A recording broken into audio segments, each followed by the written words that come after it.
Hi, welcome to Talking Books and Stuff, the program that talks all about books and writing and stuff.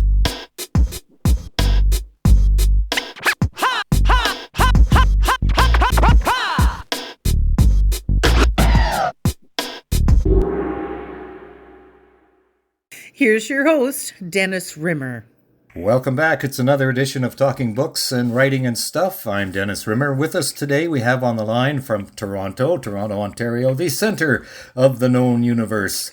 At least that's what Toronto people think. We have with us publicity master, guru. Anyway, we've got that Eric Alper. So how are things going today for Eric Alper, Toronto-wise, Eric? I'm good, man. Good to talk to you. Yes. I know that we've been talking by email since 1943, so it's always good to hear somebody's voice. Yeah, that's right. Which was 6 years before I was born. So that it's well, semantics. It's semantic. But speaking of 1943, isn't that a year that something called Grossman's Tavern started?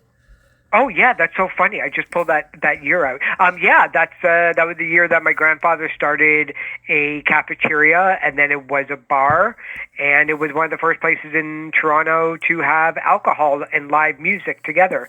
And the bar is still standing, and it's called Grossman's Tavern, and it has a lot of blues artists locally and also internationally playing at the bar. And that's really where I kind of got my love of music, was watching these bands play as a kid and hanging out there and seeing the sense of community and seeing what music can do to people.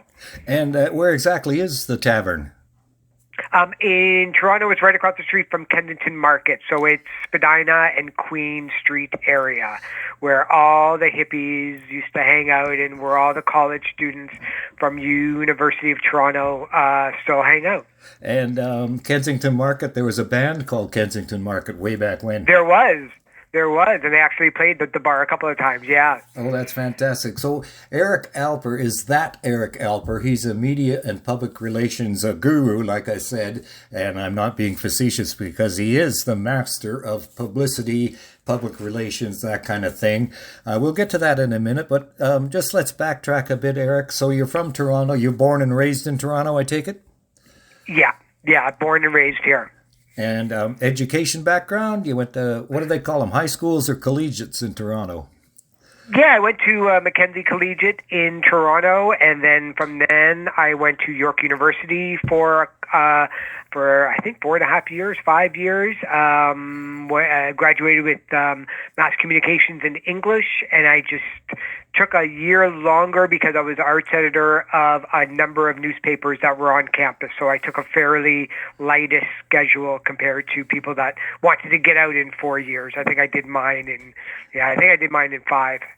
Well, that's fine. That takes us a lot. I didn't start till I was 40, so it took me 7 years or 9 years. I can't remember, but anyway. Yeah, it's all good. As long as you walk out of there with a piece of paper, nobody cares anymore. Yeah, and it's just for fun anyway. That's why I did it. So fun. Speaking of the publicity, how did you get your actual start then in this crazy business? I've always loved music, and I've always loved the idea of the people and the business surrounding music. I had a subscription to Billboard magazine when I was 12, and I was reading not only and memorizing the charts that week just for my own geekiness, but I loved reading about the managers and the record labels and the distributors and what publicity people did, and I loved the scene that was going on about what I was reading about. And when I was in university, I got pitched a lot by music publicists to write articles on the artists that had new albums out or that they were coming into town. And I looked at them and I was like, Ed, that's a really cool job. Everybody loves what you do because you're giving away free music and free tickets. You get to hang out with the artists. You get all the albums and CDs that you can possibly want. Who wouldn't want this job? And it seemed like out of all of them, it seemed like the less stressful one. They were always in a good mood. The booking agents were always grumpy. The managers were always stressed out. The record labels, depending on where you were always super, super, super busy. And so I just kind of loved the idea of telling stories. I loved the idea of digging a little bit deeper into songwriting and into production. Even though I couldn't do both of them, I was always fascinated with it. I think it's still magic. I still can't write. I still can't be in a studio and not have any idea what's going on. But I knew kind of what the media were interested in writing about, or at least trying to figure out what I think that they would be writing about. And so the day after I graduated, I started a record label, then a booking agent, and then dropped both of them to just concentrate on publicity. And I've been doing that ever since 1995. As your own boss, or did you work for someone else?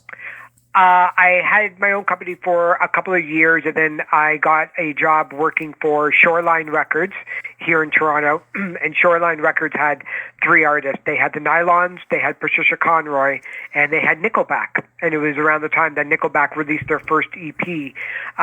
We changed distributors of the label to Koch.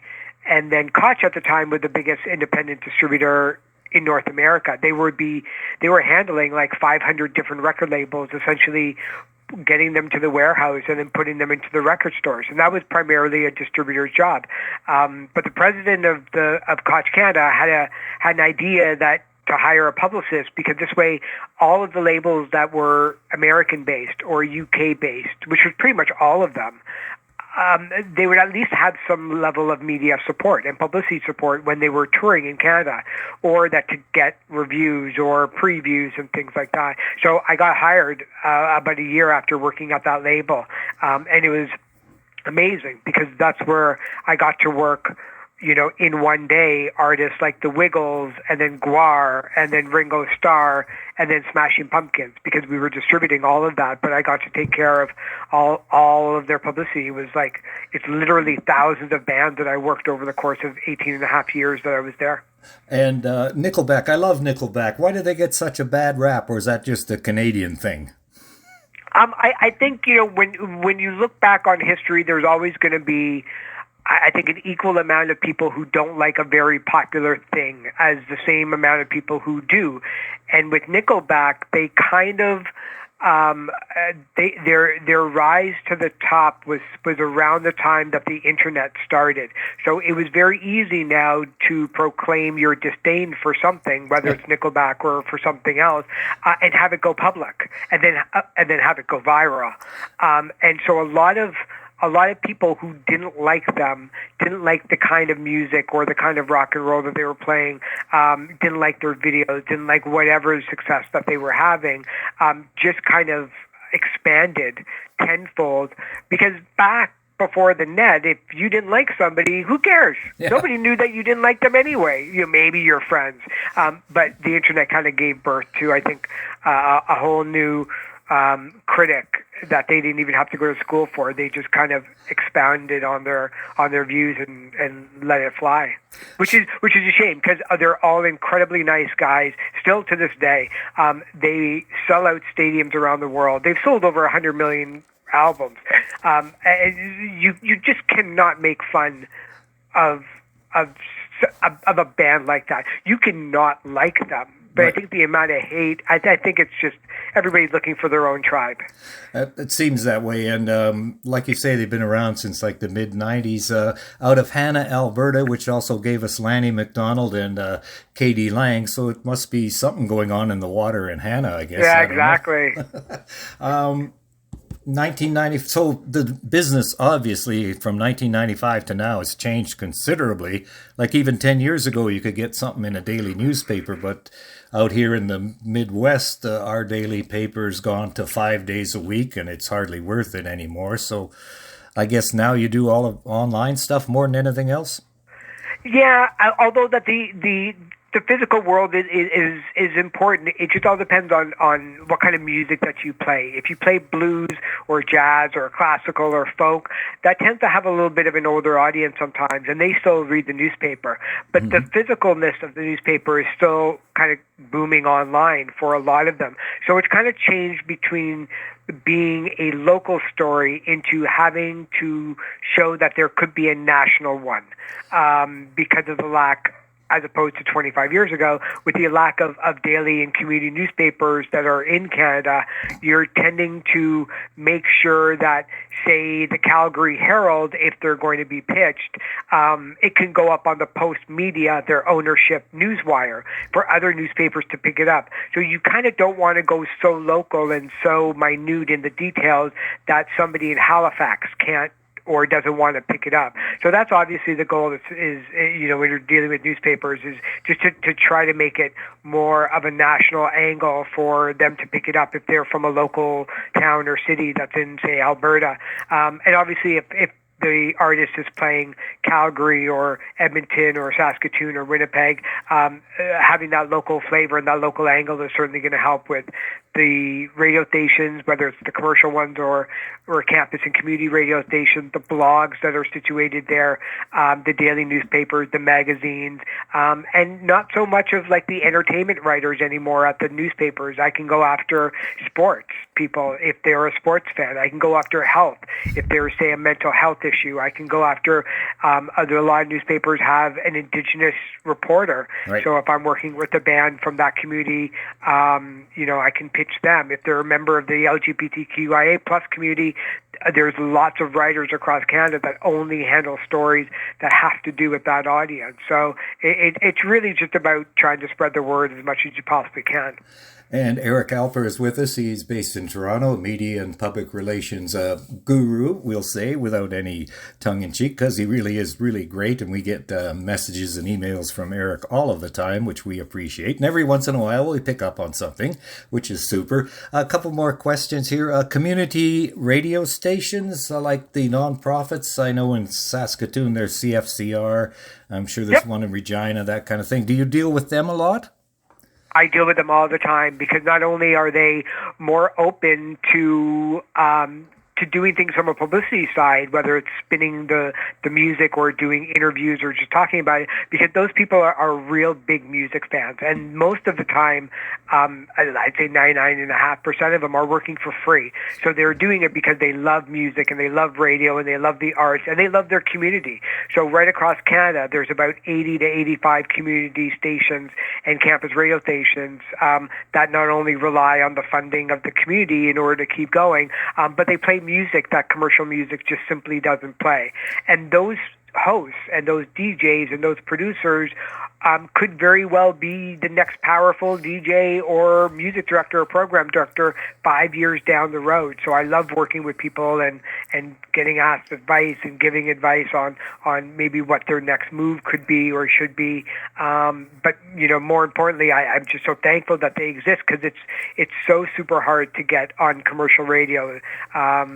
It's next to impossible if you're not on a major label or have strong management and a strong booking agent and a good team behind you. You can get a couple of spins locally happening on your local radio station, but other than that, going back to the whole making it a national story, if you're from Calgary, Alberta, there might not be any reason for Halifax or Vancouver or Toronto or Montreal to even think about spinning it, because they've got their own local artists that they want to help support. Gotcha. And Wifey Person and I were on the board of directors years ago for CFCR. So yeah, we appreciate it, because we both have media backgrounds. So I really liked my time at CFCR, but we haven't done much with them lately. But anyway, let's see. Over the years, all of the artists and companies, do you have a few favorites, without downgrading or degrading anybody else, but a few people that you talk to that are just wonderful people that you would like to have a beer with any day of the week? Yeah, I got to hang out a lot with Bob Geldof. He was the guy who created and co-created Band-Aid and then Live Aid. He was so great to be with. I got to pepper him with so many questions about Live Aid and his time in the Boomtown Rats. So that was fun. Sinead O'Connor was amazing. I mean, this is somebody that I've long admired and bought all of her records before I started working with her as a fan. So she was great. Ringo Starr is amazing. You can't look at him and not just think he's a Beatle, and that's kind of shocking to get over. Yep. Even though that he knows that that he's thinking about being Yep. a Beatle. Like Right. It's just so meta. It's wild. But yeah, for the most part, everybody has been really great. I think that most people are like in life. You're always really happy to have support. You're always happy to have champions in your life, and that's the same for music. I think in my whole life, I think I only dropped one artist from my current roster, just because of the way that he was treating other staff members. And it was like, nah, that's not going to fly. Nope. Yep. And we don't have to mention names because who cares about that stuff? That's between you and he or she. Okay. Over the years, vinyl seems to be making a bit of a comeback. Cassettes, apparently. But what do you predict for the future of actual physical music? Yeah, what's going to happen in the next couple of months is going to be really telling about the way that the music industry is dealing with physical product. Cassettes are still, it's still a little bit of a buzz, but it's really, it's only a couple of percentage points, if that, in every country for the amount of sales. But the vinyl resurgence has been pretty wild to watch. In fact, it turned out that there were a number of studies done, and it turned out that about a quarter of the people who buy vinyl record don't even own a record player. What they want to do is help support the artist and have this really cool looking art in their room or on display, or as a collector or as a super fan, or that they get a download code in there. So that's what they want, but they're willing to spend, a couple more bucks getting the physical copy of it. But the rumors are that vinyl is going to be going up almost double in price by the summertime. There's obviously there's like the sheer profit that needs to be made even more with some companies, but it's also just the lack of production places that are out there, and the high cost of materials for making vinyl records has gone through the roof thanks to COVID and short staffing. So it's going to be really interesting to see if vinyl records sells as much as they do, perhaps when the average price is $65 as opposed to $40. Whoa. And it's kind of odd that all the record pressing plants kind of went out of business, and now they need them again, and you can't find a record pressing plant. Yeah, and nobody could have really predicted. Like, it's one thing for to say, well, nostalgia always comes back into fashion, but there's those same people who predicted vinyl was going to come back have may not be thinking that CDs are going to come back anytime soon either, so it'll be interesting to see. But certainly, there's a big looking back and nostalgia factor with holding something and owning something rather than, buying a music subscription series, which you're renting. You're just renting the music. Yeah. And for an up and coming generation of like 8 to 15-year-olds, they're walking into a world where they may not need to buy a car with Uber. They may not need to buy a house if they can rent. They may not, have that same level of ownership need as the previous generations, whether or not they can afford it or whether or not they just think it's a waste of time and money. Exactly. And we're talking with Eric Alper all about media and public relations. And most of our listeners are writers, some of them who self-publish. Can we transfer a bit of your knowledge? What would you recommend, or a route for people to go? The writers we have who self-publish out of Nipawin, Saskatchewan, or Crescent Beach, BC. Any tips of the trade you can pass along so that they can get their work to a bigger audience? Yeah, just keep going, really. I mean, it's like everything else. When you're in the arts, you don't get to predict who your audience is going to be or how large it's going to be. You can hope, and you can kind of narrow down and pinpoint and promote it to those kind of fans that are out there through social media. But for the most part, though, it really just does come down to just have an opinion. Never be boring. People don't have any time for good anymore. People only want great. And it doesn't have to be, university thesis style writing, but it helps to be entertaining and know that your audience has a multitude of choices to read from and watch. And the fact that they're picking you is a really, really great thing. So keep it consistent, post as much as you possibly can, but keep that consistent. If you can only post once a day, then just make sure that you're posting every day to give people a reason to come back. Because once they see that you're not around and that you haven't posted anything in a couple of days, it's really, really tough to get them back in. Gotcha. And is there a typical day for you, or is every day wild and crazy? I'm trying to keep more of a consistency, but it never works out. By 11 o'clock in the morning, it's all just thrown out the window. A lot of it is just answering the media's requests for access to the artist for interviews, and then also spending a lot of time doing pitches to the media for interviews and previews and reviews of the artists or their show coming up, writing the bios and writing press releases, having meetings with artists about their campaign and what the future looks for them. So, I try to keep to a regular schedule, but, it never ever works out. But things do get done, though. I've got the same 24 hours in the day as Beyonce, and I'm planning on using all of it. You still have a SiriusXM show? Yeah. The show is called That Eric Alper, and it's on channel 167, Canada Talks. And I'm coming up on 9 years of doing it, and I get to talk to all the people that I love, musicians and authors of books about music, producers, and just try to have a good time with them. And I never go inside baseball too much to make it too technical, because, like I said in the beginning, it's like I don't know half the things of how they actually make the music that I love. So I keep it really light and really hopefully fun for them and the listener too. And your website is That Eric Alper. Yep, it's That Eric Alper for the radio show, for the website, and everything on socials. And you ever going to have time to get a haircut? Never. I got one almost a week after I came out of my shell, more or less, during COVID, and then I just thought, that's it. I don't need another one. I got my one for the decade. Great. Eric Alper, thank you. It's been a wonderful treat. Thanks very much, and continued good luck and success to you. Thank you so much, Dennis. It's always a thrill to talk to you. Thank you for visiting with us today. This is Talking Books and Stuff with Dennis Rimmer. Contact him at dennis@talkingbooks.tk. Thank you, and may all the good news be yours. Oh, and don't forget to check out his book, The Great Canadian Notebook, available across Canada and at amazon.ca.